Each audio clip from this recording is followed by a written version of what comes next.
Sa kwentong ito matutunghayan natin ang misteryosong takot ni Tatang sa dilim at ang kanyang laban sa isang aninong halimaw na naglalakbay sa kadiliman.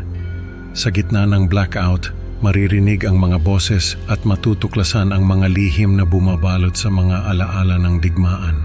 Habang unti-unting lumalapit ang anino, mararamdaman mo ang kilabot na dala ng mga boses sa dilim.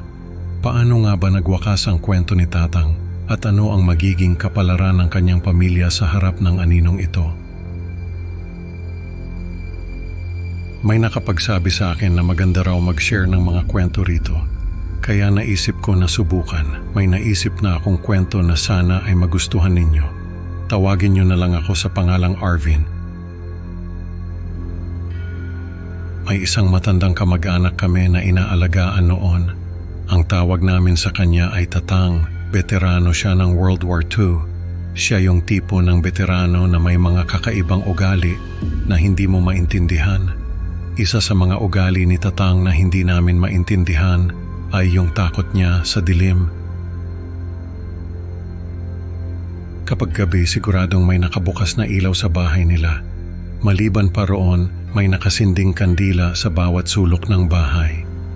Kapag tinanong mo kung bakit, ang sasabihin lang niya ay hindi raw dapat papasukin ang dilim sa bahay. Nung mga bata pa kami, natatawa kami sa mga pinaggagawa ni Tatang.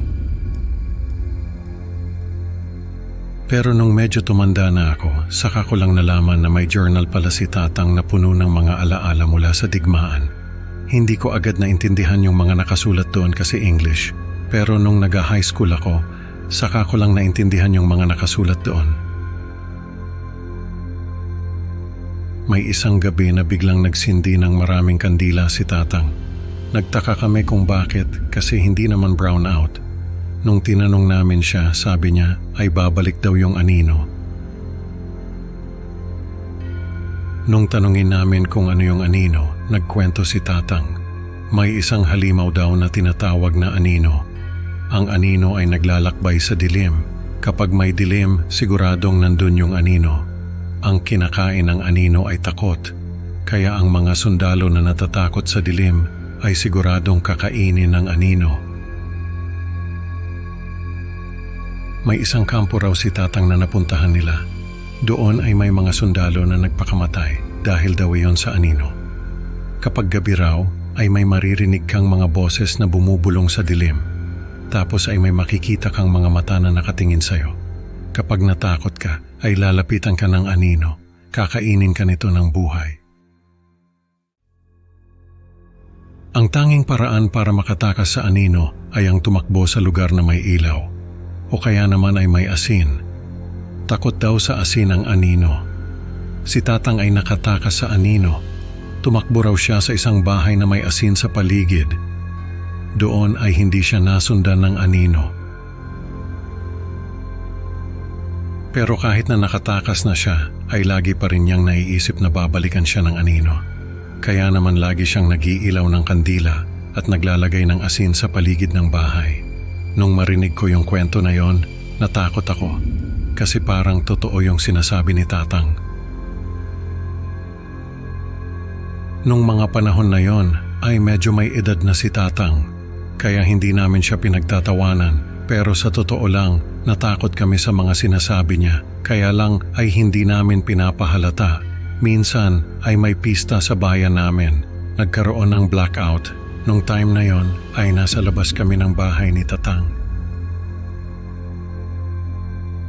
Nung sabihin sa amin na nag-blackout, ay nagmadali kaming tumakbo pa uwi. Pagdating namin doon ay sinalubong kami ni Tatang. Sabi niya ay darating na yung anino. Nag-iiyakan na yung mga bata, pati ako ay natatakot na rin. Habang naglalakad kami sa kadiliman, ay may naririnig akong mga boses. Hindi ko alam kung saan nanggagaling pero natatakot ako. Nung sabihin ko yon kay Tatang, ay lalo siyang nagmadali sa paglalakad. Sabi niya, wag daw akong matatakot. Wag daw akong papakain sa anino. Pagdating namin sa bahay, ay may mga nakasinding kandila sa loob. Nakahinga ako ng maluwag. Pero si Tatang ay hindi mapakali. Naglalakad siya sa paligid ng bahay, nakatingin sa dilim. Sabi niya, naririnig daw niya yung mga boses. Darating na raw yung anino. Natatakot na rin ako. Hindi ko na alam kung ano ang gagawin. Nung sabihin ko kay Tatang na may mga boses sa labas, ay sabi niya wag daw akong makikinig. Bigla siyang lumuhod at nagdasal. Sumabay na rin ako sa kanya. Mga ilang minuto pa ay bumalik na yung kuryente. Nakahinga ako ng maluwag. Pero si Tatang ay hindi pa rin mapakali. Sabi niya, naririnig pa rin daw niya yung mga boses. Nagdasal ulit siya. Ako naman ay lumabas na ng bahay. Nung lumabas ako ay may narinig akong sumigaw. Tapos ay may mga nag-iiyakan. Nung puntahan ko kung saan nanggagaling yung iyak, ay nakita ko yung mga kamag-anak namin na kasama sa bahay ni Tatang. Nakahiga si Tatang sa sahig, malamig na. May hawak siyang rosaryo. Nung tignan ko yung kalangitan, ay may nakita akong anino na naglalakad sa kalangitan. Nakatingin lang ako sa kanya. Sabi nila ay nagkaroon daw ng eclipse nung araw na yon, kaya nagkaroon ng blackout. Pero ako, alam ko na totoo yung mga kwento ni Tatang. Totoo yung anino. Kaya naman hanggang ngayon ay ginagawa ko pa rin yung mga ginagawa ni Tatang. Nag-iilaw ng kandila at naglalagay ng asin. Natatakot ako na bumalik yung anino. Ako na ang bagong tagapangalaga ng bahay namin laban sa dilim. Sa kwentong ito, natutunan natin na hindi dapat baliwalain ang mga kwento ng matatanda, lalo na kung tungkol sa mga misteryo ng dilim. Salamat sa pakikinig mga kaibigan. Huwag kalimutang i-like at i-subscribe ang Creepy Pinoy Stories para sa mas marami pang nakakakilabot na kwento. Excited na akong makita kayo sa susunod na upload. Hanggang sa muli, mag-ingat sa aninong naglalakad sa dilim.